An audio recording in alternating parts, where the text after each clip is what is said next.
सरांना तुम्ही आत्तापर्यंत सरांकडून तुम्ही खूप काही जाणून घेतलं.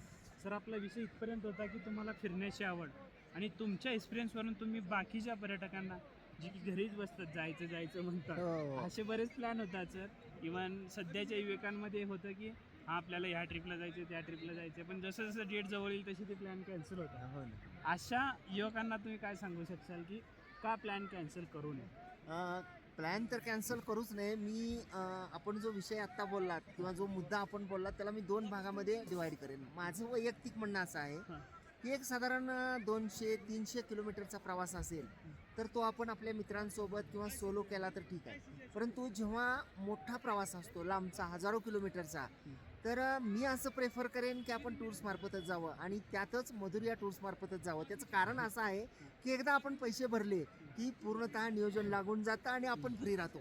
जर का आपण दूरच्या प्रवासाला काही मित्र किंवा फॅमिली आलो तर ऐनवेळी काय होतं की ऐनवेळी बऱ्याच वेळा असं होतं की त्या ठिकाणी जास्त किंमत सांगितली जाते, हॉटेलचे रेट वाढवले जातात आणि आपल्याला तिथली काही माहिती नसते. त्यामुळे आपण प्रॉपर टूर्समार्फत गेलो तर आपलं सगळी जे गोष्टी आहेत त्या सोप्या सहज होतात आणि आपला जो वेळ आहे आपण बाहेर जातो ते एन्जॉय करण्यासाठी आणि आपला जर वेळ हे टॅक्सी शोधण्यामध्ये, हॉटेल शोधण्यामध्ये किंवा 4 ठिकाणी हॉटेल इकडं जास्त रेट सांगितला तिकडे जावं ह्याच्यामध्ये वेळ जाईल. त्यामुळं जर लांबचा प्रवास असेल 200 किलोमीटर 300 किलोमीटरपेक्षा तर टूर्समार्फत गेलेलं कधीही चांगलं. आणि फिरायला काय गेलं पाहिजे, कारण आपण प्रत्येकजण व्यापामध्ये आहोत आणि आयुष्य हे खूप छोटं आहे असं म्हटलं जातं. कारण धकाधकीचं आयुष्य आहे. आपण सकाळपासून संध्याकाळपर्यंत आपापल्या दिनक्रमामध्ये आहोत. परंतु एक कुठंतरी विश्रांती पाहिजे, एक कुठंतरी मोकळा श्वास पाहिजे, कुठंतरी क्षणभर विश्रांती घेतली पाहिजे.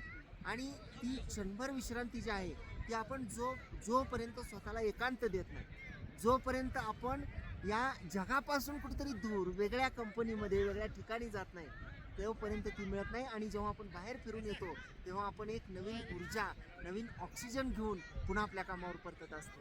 सर, असं म्हटलं जातं की जो माणूस प्रवास करत राहतो त्याला लवकर मरण येत नाही. नक्कीच नक्कीच. याचं कारण काय माहिती का सर?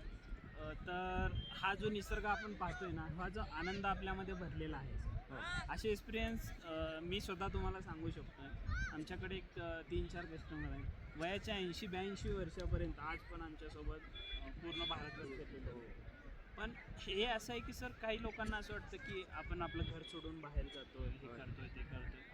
तर ह्याच्यासाठी तुम्ही लोकांना काय सांगू शकाल, पर्यटकांना काय सांगू शकाल? नाही, आता मी उदाहरण देईन. आता आपण पाहू शकता ही पहाडी आहे, हे डोंगर आहे. जर आपलं वय झालं तर वय झाल्यानंतर आपण अगदी 4 पावलं सुद्धा चालू शकणार नाही. आणि प्रत्येक माणसाच्या आयुष्यामध्ये माणूस हाच विचार करतो की मला फिरायचं आहे, मला जग बघायचं आहे, मला भारत बघायचा आहे. परंतु सगळ्यात अगोदर शिक्षणासाठी, त्यानंतर लग्न झाल्यानंतर कौटुंबिक जबाबदारी, त्यानंतर मुलं झाल्यानंतर मुलांची जबाबदारी, त्यानंतर मुलांची लग्न, या सगळ्यामध्ये कधी म्हातारपण इथं कळत नाही आणि करू करू म्हणता सगळं राहून जातं. म्हणून ताबडतोब जे आहे ते आपले प्लॅन सगळे चेंज करा, सुट्ट्यामध्ये बाहेर पडा, फिरा आपापल्या परीनं, आपापल्या आर्थिक नियोजनानं.